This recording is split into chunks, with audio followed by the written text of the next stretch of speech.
Dust swirled in the air like restless ghosts as the town gathered in the square, drawn by the promise of spectacle.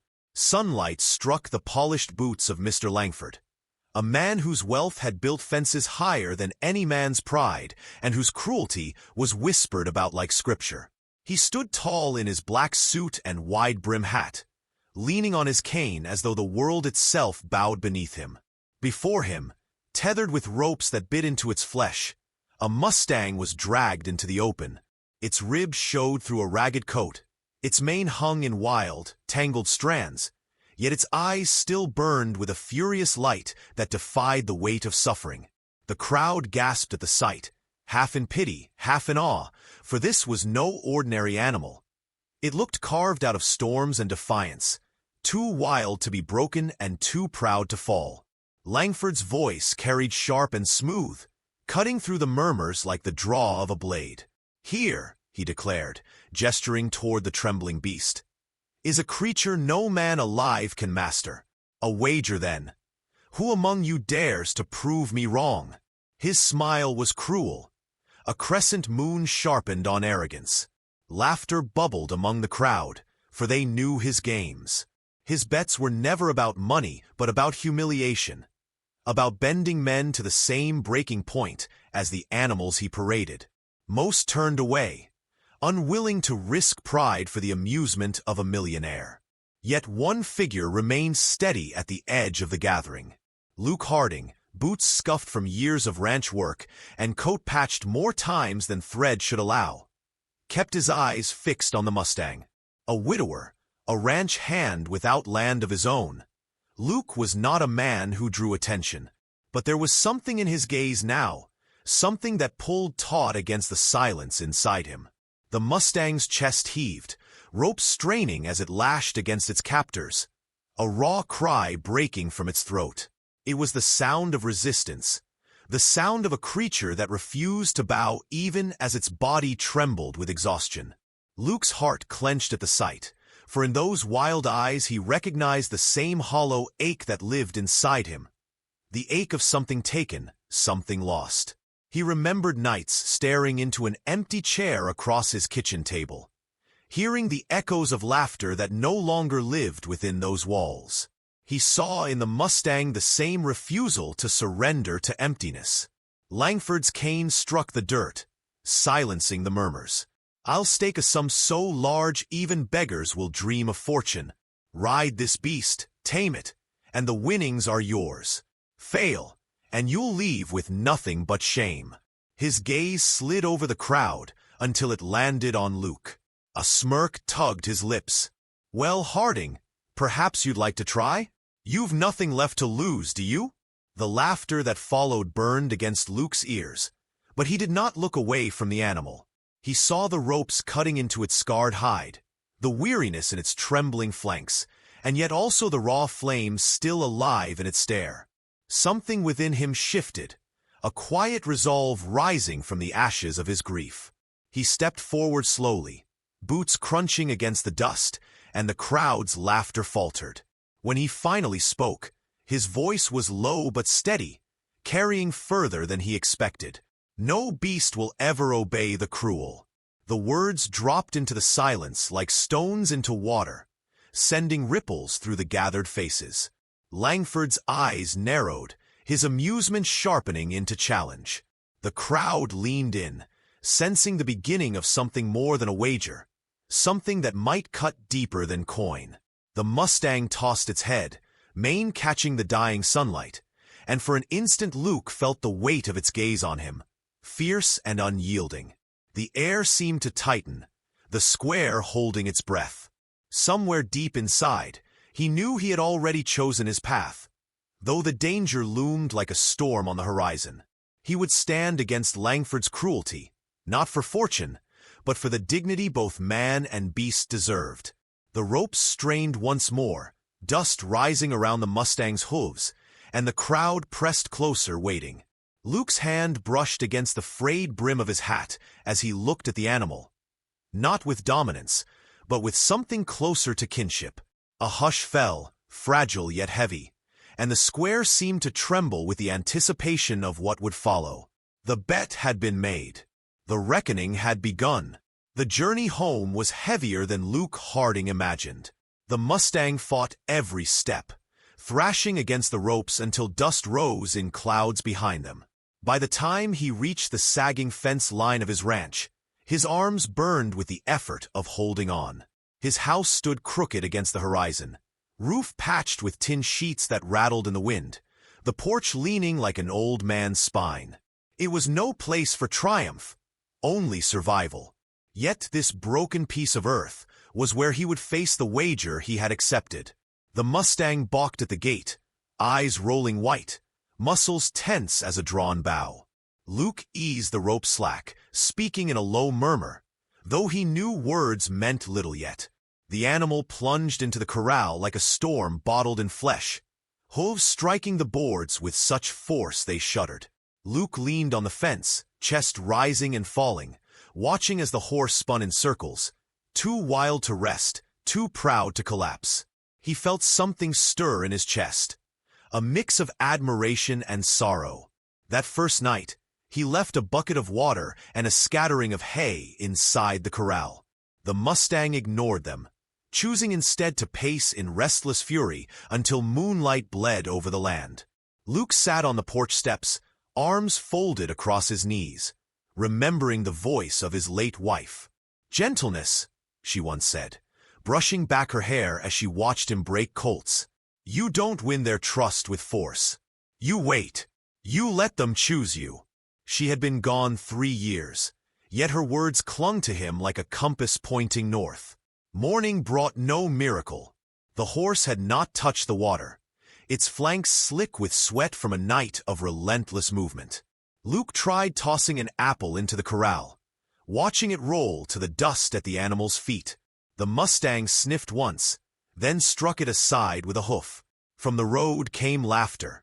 2 boys throwing stones at the fence before running off. Luke's jaw tightened. They saw only a desperate man chasing an impossible bet. He saw more. The days that followed settled into a rhythm of struggle and fragile progress. Luke rose before dawn, the prairie still silvered with dew, and carried buckets to the corral where Ash waited, ears pinned, muscles coiled tight. Each step Luke took inside the pen was measured, deliberate, his voice steady but soft. He did not raise a whip, nor snap the rope as Langford's handlers had done. He only moved in slow circles, mirroring the Mustang's restless path, showing that he would not abandon nor overpower him. At first Ash lunged, hooves striking the air, dust rising in angry plumes. Luke bore the bruises of near misses, his arms aching, ribs sore. Yet each evening he returned to the same quiet persistence, as though pain were a language he and the horse shared. Word spread through town that Harding was wasting his strength on a hopeless beast. At the blacksmith shop, men smirked and shook their heads. "That horse will kill him," they muttered. Old Hank, the smith himself, eyed Luke one afternoon and asked bluntly, "Why bleed yourself for a wager no sane man would touch?" Luke only wiped his brow and replied, "Because some things are worth more than winning." It silenced Hank for a moment, though doubt lingered in his eyes. Not all days carried progress. One morning, when Luke ventured too near, Ash reared so high his shadow swallowed Luke whole. The crash of hooves against the ground sent him sprawling, breath knocked from his chest. He lay there, the taste of iron in his mouth, staring up at a sky that spun mercilessly. For the first time, he thought of walking away, of letting Langford keep his cruelty and the town its laughter. That night he sat by the fire with his head bowed, whispering to the silence, "I can't do this without you," as if his wife's spirit lingered in the flames. The storm came 2 days later, fierce and unrelenting. Rain lashed the earth, turning the yard to muck, winds tearing at the roof until shingles flew like cards scattered by a careless hand. Luke stumbled into the night, lantern clutched tight, only to find the corral fence half collapsed beneath the weight of the storm. Ash was trapped, one hind leg caught between broken boards, thrashing in terror. For a moment Luke feared the animal would shatter bone in panic. Without thought, He plunged into the mire, dropping the lantern and throwing his arms against the heaving body. "Easy, boy," he gasped, mud plastering his face, rain searing his eyes. He pressed his hands to Ash's flank, not with force but with steadiness. Slowly, he pried the boards apart, freeing the trapped leg. Ash did not bolt. He stood trembling, sides heaving, rain slicking his coat to a dull sheen. For the first time, he allowed Luke's hand to rest against his shoulder. They remained like that in the downpour, bound by exhaustion and something deeper than survival. The storm raged on, but in that moment, Luke felt a quiet victory that no crowd would ever see. The following days held a new weight. Ash no longer spun in endless fury when Luke entered the corral. He still kept distance, but his movements were wary rather than wild. When Luke scattered hay, Ash approached after he stepped back, eating with slow caution. The first time Luke touched the Mustang's mane without being driven away, his hand shook, not from fear but from reverence. It was as though he touched a living flame, one that had chosen not to burn him. As trust deepened, Luke began leaning his weight across Ash's back, resting briefly before stepping away.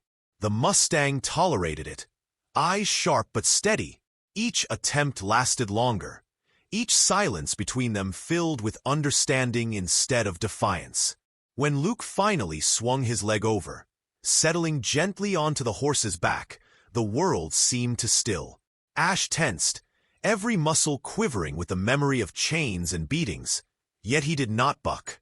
He only snorted, breath steaming in the cool air, as Luke whispered, "It's just you and me." They stood that way in fragile balance, man and Mustang holding the weight of all that had come before. It was not triumph, not yet, but it was transformation. For the first time, Luke believed they might face Langford together. The town square swelled with anticipation, boots scuffing the dirt, voices buzzing like hornets in the heat. Langford stood at the center, dressed sharp in his black suit, cane tapping impatiently. His wager had become the week's obsession, drawing farmers from their fields and merchants from their shops. All waited to see the poor ranch hand broken by the wild beast. When Luke Harding appeared at the edge of the crowd, leading Ash with nothing more than a rope draped loosely across the Mustang's neck, a hush fell over the gathering. Dust clung to Luke's worn jacket, his hat pulled low, but his step was steady. Ash walked beside him, scarred hide glinting beneath the sunlight, his movements taut but controlled, no longer the storm that once tore against every rope. Langford's smile cut cruel and thin. "So the fool returns. I hope you've written your epitaph, Harding."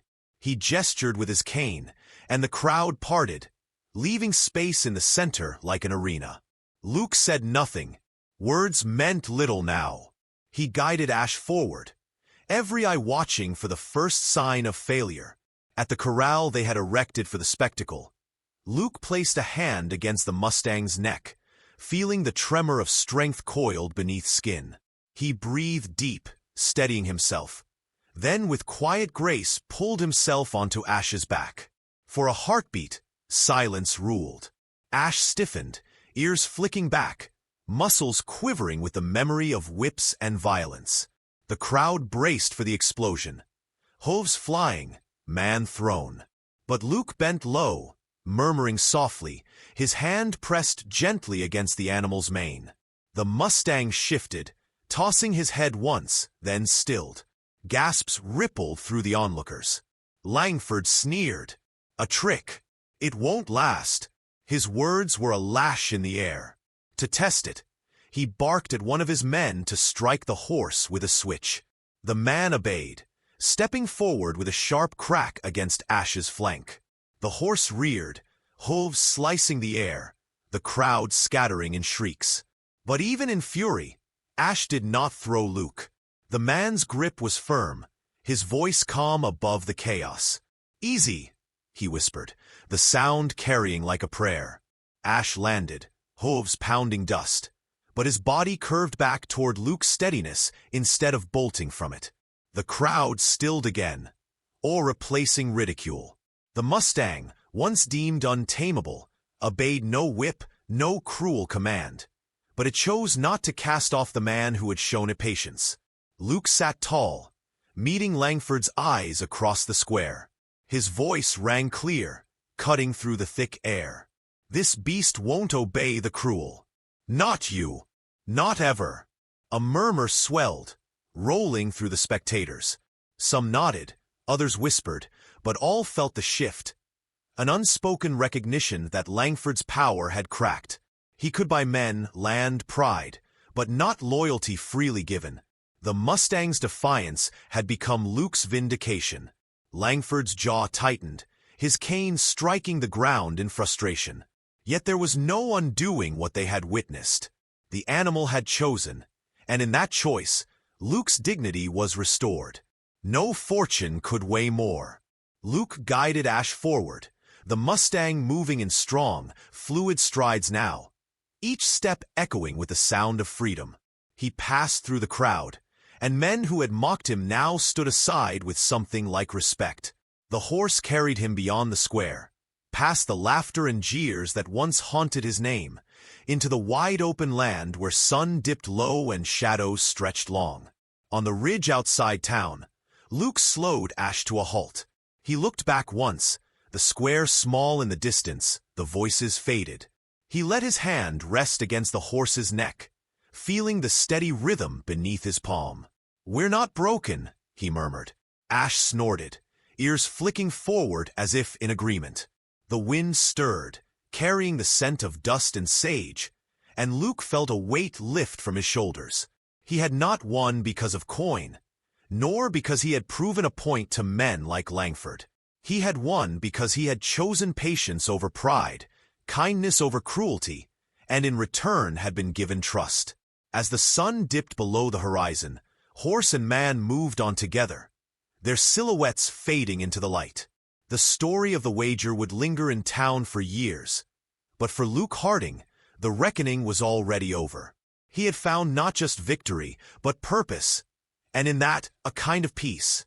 And the Mustang's hooves carried Luke beyond the town's scorn, into a horizon painted with freedom. Proof that gentleness can conquer where cruelty fails. Stay with us for more timeless tales of courage and redemption.